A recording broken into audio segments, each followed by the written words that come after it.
Hello, everyone. Welcome back. Let's go back to our PowerPoint then. There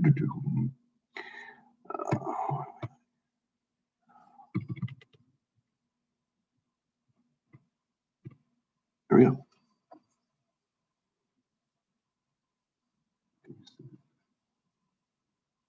I'm covering James Cross. All right.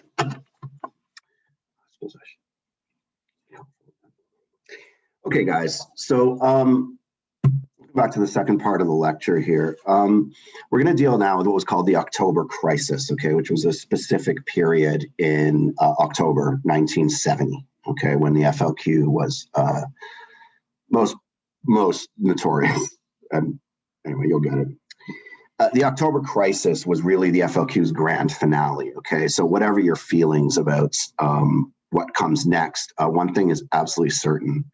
The FLQ were crushed, okay? By 1971, there was no FLQ left in Quebec, and terrorism would never again play a serious role in Canadian politics or society. We will, of course, still have terrorist attacks, many much worse than what happened in October 70. But they would be lone wolf, quote unquote, attacks. Otherwise, the RCMP have broken up terrorist networks here and there.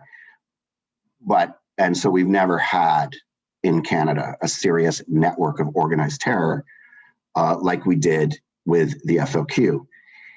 The question is exactly how organized and serious was it? Okay. And how did we end up in this situation? All right, so in October of 1970, there were two major cells of the FLQ functioning independently in Montreal. You had the Liberation Cell and the Chenier Cell, which was named after a hero of the 1837 revolts.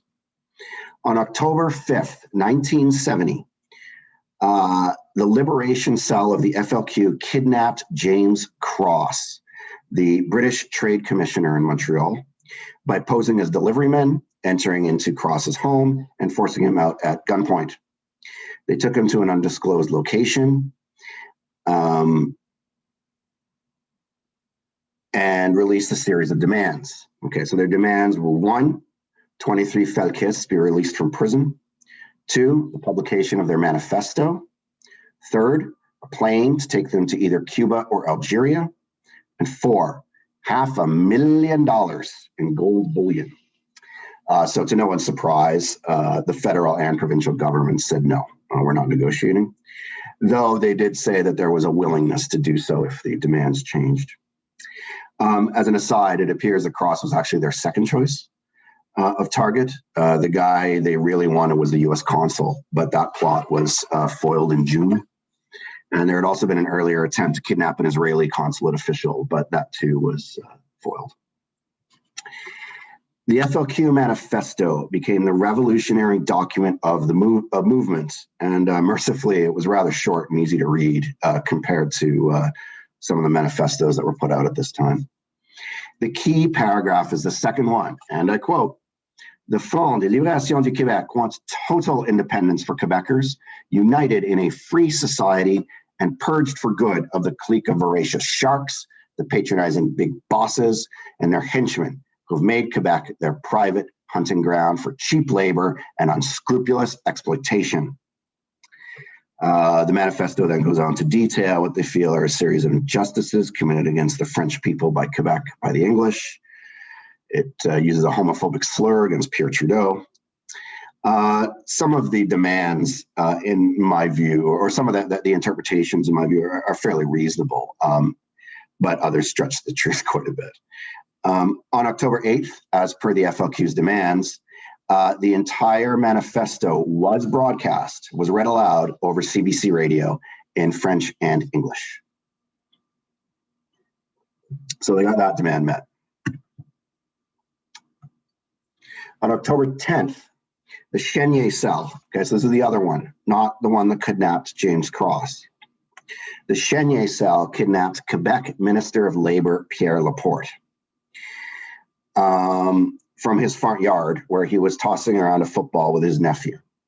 Owing to an error in historiography, It's been passed down from textbook to textbook that Laporte was the deputy premier from Quebec. Pierre Laporte was not the deputy premier, despite what it says on Wikipedia. Laporte was, however, an extremely important person in journalism, politics, and the Quebec nationalist movements.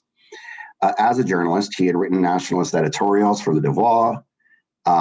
He had penned the first biography of former Premier Maurice Duplessis. Laporte remained a Federalist, though, okay? He remained a Federalist. He wanted a strong Quebec, but he wanted it within a united Canada, okay? And as far as the FLQ were concerned, he was just a sellout. And Valliere has said as much in his book. So the government felt it had to react at this point, okay? So on October 12th, the first troops, which were Vendus no less, were sent to protect federal buildings in Quebec. It was a deliberate choice to use French-Canadian troops, since the military command was afraid that sending soldiers from Ontario would send the wrong message. The next day, Pierre Trudeau gave his famous interview to TV reporter Tim Ralph. When asked how far he would go to crush the FLQ, Trudeau replied, "Just watch me," which would become the man's most iconic moments. In this case, sort of the intellectual Trudeau looked more like George W. Bush in these cases. So at this point, it seemed like the FLQ might be gaining some support on the streets in Montreal, okay? So on October 14th, the University of Montreal students start boycotting classes to support the FLQ. 16 Quebec intellectuals, including former Premier Claude Ryan and former minister and current PQ leader René Lévesque, argued Quebec should form a provisional government to negotiate with the FLQ. Sorry, I should add this. If I don't know if we're going to have come across him yet, but René Lévesque is a very important name, okay, that you'll probably hear again. René Lévesque was the first separatist premier of Quebec, but he hadn't been elected yet. He would be elected in 76, okay? This Lévesque at the time we're talking about now, was a very important minister in the provincial governments in the 60s, but he quit in order to form his own separatist political party, the Parti Québécois, okay? So you're going to hear his name a few times. Lévesque was not a terrorist, okay? He was not in any way in favor of violence or anything like that, okay? So Claude Ryan and René Lévesque argued that Quebec should form a provisional government to deal with the FLQ, but I don't know how that would work. On the 15th of October, 3,000 students rallied at Paul Sauvé Arena in Montreal to voice support for the FLQ.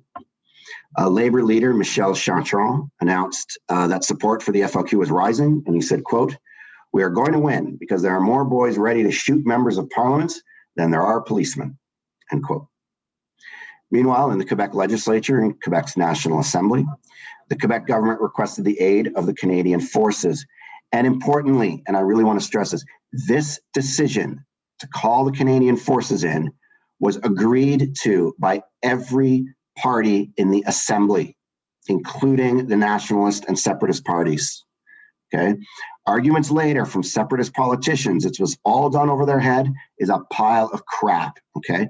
René Lévesque was not in Parliament at the time, but his party supported the Canadian Army entering Quebec. That said, Lévesque did not support what happened next. I just need to check something here before I share it again. Share the screen. No, good, okay.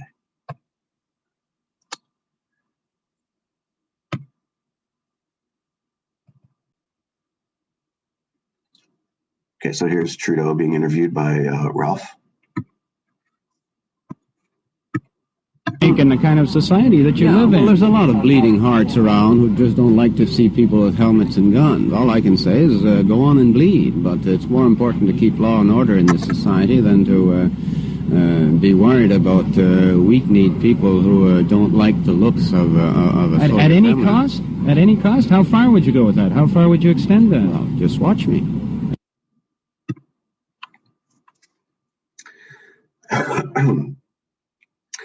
On October 16th, Quebec Premier Robert Bourassa and Montreal Mayor Jean Drapeau formally asked Pierre Trudeau to invoke the War Measures Act. The War Measures Act was, as its name implies, an act for use during wartime, and indeed it was applied during World War I and II. It's not martial law, not quite. We can discuss the differences in a bit. But it does strip citizens of their fundamental rights. So for all intents and purposes, creating a police state. The police, under the War Measures Act, have unlimited rights, basically, to detain, arrest, and hold whomever they like for as long as they like. So officially, there were limits of 7 and then 21 days, but then they could just keep renewing them indefinitely, right? Civil liberties, including free speech, freedom of assembly, freedom of movement, habeas corpus, all of this, no, gone, done, okay, out the window. It was this law, okay, that allowed the Canadian government to jail dissident politicians like Camille Hood during World War II, though their only crime had been speaking out against the government. It was this law that allowed the internment of the Japanese during World War II. Okay, now look, war is war, and you can debate amongst yourselves whether it's not necessary to have these powers or not. Obviously, they were abused during the wars. But it is war, right? So, and contrary to popular opinion, and again, more errors in historiography, this was not the first time the War Measures Act had been implemented in Canada during peacetime. It was continued for a few years after World War II to round up suspected communists. But nobody noticed except for communists, and they were silenced. This time, though, it was different. 1970 was different, okay? It was the first time in peacetime you would have Canadian troops marching through Montreal, and you would have mass roundups of dissident intellectuals by Canadian police, okay? This happened in wartime. It had never happened in peace. The War Measures Act was introduced at 4 o'clock in the morning on October 17th, 1970. What exactly happened after the act passed is unclear, but this is what we know, okay? The Chenier cell of the FLQ announced that they had murdered Pierre Laporte, the Minister of Labor, and his strangled body was found, stuffed in the trunk of a car at a small airport outside Montreal. The FLQ announced that the, quote, Minister for Unemployment and Assimilation, as they called him, had been executed because the provincial and federal governments refused to accede to its demands. And for decades, that was the story. The Chenier cell strangled Laporte in cold blood in retaliation for the War Measures Act.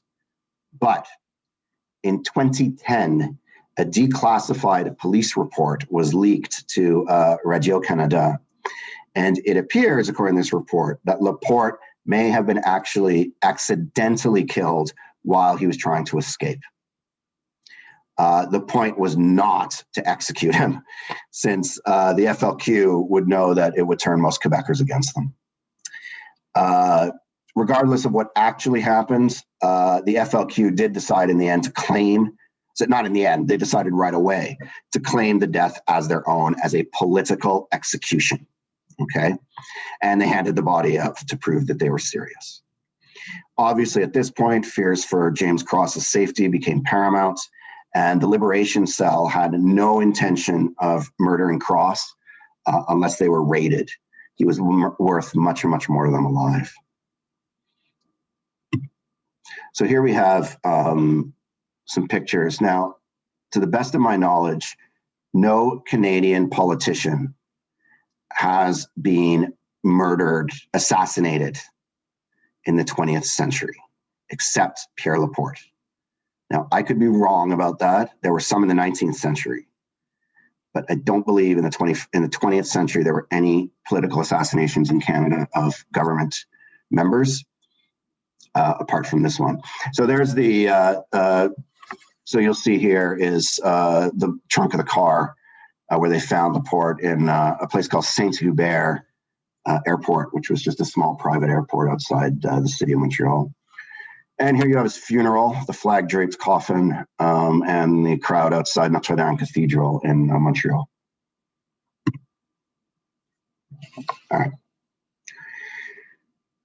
The Royal 22nd Regiments, whom we earlier followed through Ypres, Passchendaele, Ortona, and Zwolle, now they're posted outside the Montreal Stock Exchange, RCMP headquarters, and other government buildings. Because it wasn't strictly martial law, the Canadian forces had no real power, okay? And they were there to back up the RCMP, the Quebec Provincial Police, and the Montreal Police Departments.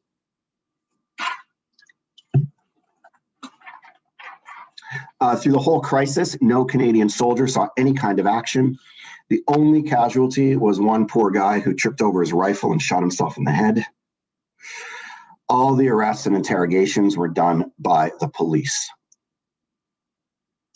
And they did a ton of arresting and interrogating. The police conducted 3,000 searches and arrested 497 people. Okay. Every single one of these people arrested was denied any kind of due process. Okay. They did not have their rights read to them since they did not have any rights. They were not charged with a crime. They were not permitted to meet with lawyers. In most cases, they couldn't even talk to their families. Being a member of the FLQ was a crime, and this crime was retroactive, meaning that anyone who had attended an FLQ meeting up until this point was a criminal. And some of the prisoners were indeed FLQists, okay, or at least FLQist supporters. So Pierre Valliere was picked up, Robert Lemieux, Charles Gagnon, all these guys had advocated, of course, for the FLQ. But most of the people picked up, and this is really important, okay, like the vast majority had no affiliation whatsoever with the FLQ, okay? Many so-called soft nationalists were arrested, okay? A soft nationalist would be someone like Pierre Laporte, or an artist, or someone who thought that Quebec should have more power, or should be sovereign, or something like this, but didn't want to pick up guns and do it, and probably didn't even want to leave Canada. They just wanted to renegotiate some form of sovereignty, okay? But they were picked up, right? And some were interrogated about their connections, usually imaginary, to the FLQ. But in a lot of cases, the police didn't interrogate at all, right? They just held. So I'm going to give you a bunch of names now, and you don't need to know these people, but understand that they're quite famous at the time in Quebec as recording artists or pop singers or writers or whatever, okay? So we have singer Pauline Julien. Her crime, she doesn't know since they didn't ask her anything, but she spent eight days in jail anyway, with no charges, no lawyer, no visit to a judge, none of these things you're supposed to get in a democracy. Her boyfriend, a leftist journalist called Gérard Godin, was also arrested, and he too said he had no idea why. Okay? He was not asked any questions, just locked up for 8 days as well. He said, if only they had questioned me, I might have an inkling. What had I said? What had I written or published? But he never knew. Poet Gaston Miron was jailed. So was Michel Garneau, a poet and musician. Michel Chartrand of the Confederation of National Unions in Montreal was picked up. And he actually said he supported the FLQ. As was Serge Mongeau of the Organization to Support Political Prisoners in Quebec. Nick Oftemar, this is the strangest one. Nick Oftemar was, he's Anglo. He was a famous sort of man about town in Montreal at the time, a journalist and a writer who'd go out boozing with Quebec's most famous intellectuals. So they sent him to jail, and they sent his producer from the CBC. Right? Let me be clear again, okay? None of these people were in any way associated with the FLQ, okay? And it appears the police knew this. Why? How do we know the police knew this? Because they didn't even bother asking questions, okay? If they thought that they were involved in the FLQ, I'm not a cop, but I'm just going to assume here that if you think someone's involved with a terrorist organization, you're going to investigate them. You're going to ask them questions. You're not just going to put them in jail and have them sit there. That's what they did, okay? It was all an enormous human rights violation, okay, of the kind you rarely see in peacetime Canada, at least outside of Native reserves. But all of this was supported by English Canada. And despite the revisionist efforts of some nationalist historians, it was also supported by most of French Canada too, okay? Mayor Jean Drapeau went so far as to refuse to cancel his re-election campaign. Voting day was October 25th, and he insisted it would go ahead. It was all done under the War Measures Act, right? He smeared his opponents as terrorist sympathizers. He had his principal opponent locked up. And as a result, he won 92.7% of the vote and every single council seat for his party. Okay, this is how voting works in North Korea.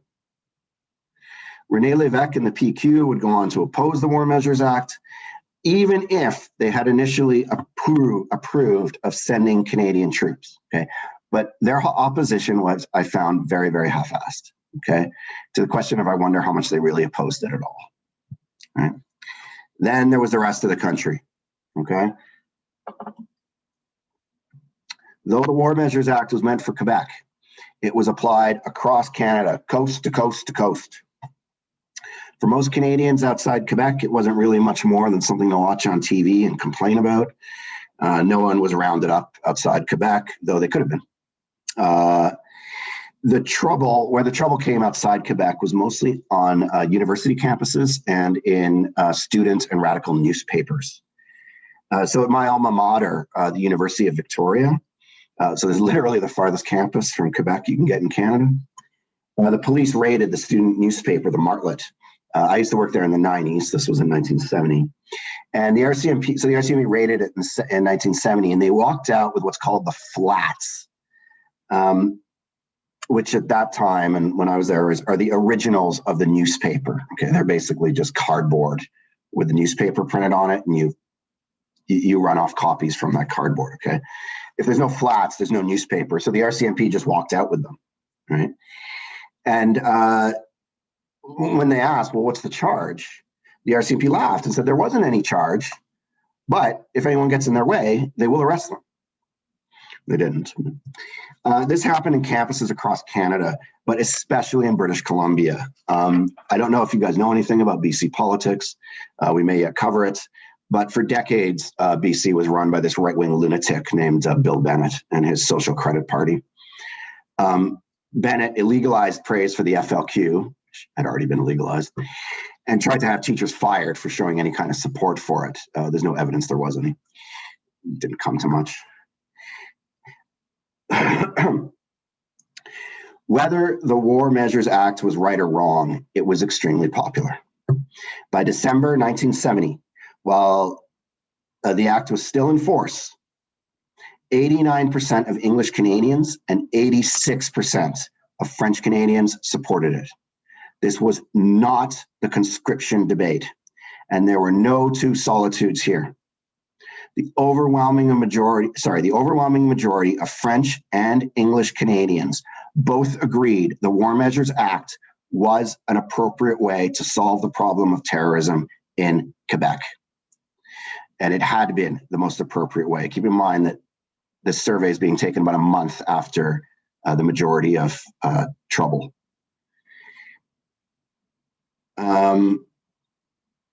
The English Canadian newspapers all supported the War Measures Act. The French newspapers, in fairness, were split. Some supported it, but Le Devoir, for example, was totally opposed. Students, labor leaders, and others did start a movement against the War Measures Act in Montreal, but it was small, mostly unsuccessful, and anyway, a lot of the people who would have gotten involved were either in jail or had been released with warnings to keep their noses clean. Okay. So here's some pictures.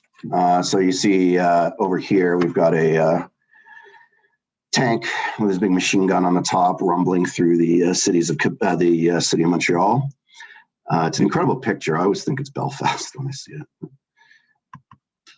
All right. Over here, we have the troops walking up. I think that's the Montreal Stock Exchange there, but I'm not sure. So I'm not really sure what street this is. this is Sherbrooke Street, it appears to be. Yeah, and so you'll see you've got the rows of military there. Some more pictures over here then, some color finally. So here's a news kiosk, the Gazette, La Presse. And some people, I believe they're just waiting for the bus. And this guy's here to make sure that they get on the bus, I guess, cause any trouble. Down here, we've got another platoon of Vandus patrolling somewhere in Montreal. I don't know exactly where they are. And of course, the regular police as well. As I said, they're the ones who had most of the power. So here you have just regular cops checking people's bags, coats, purses, stuff like that. In our society, maybe not so much in Canada, but definitely in the US and Europe, this has become rather common to be searched by cops. But back then it was less so.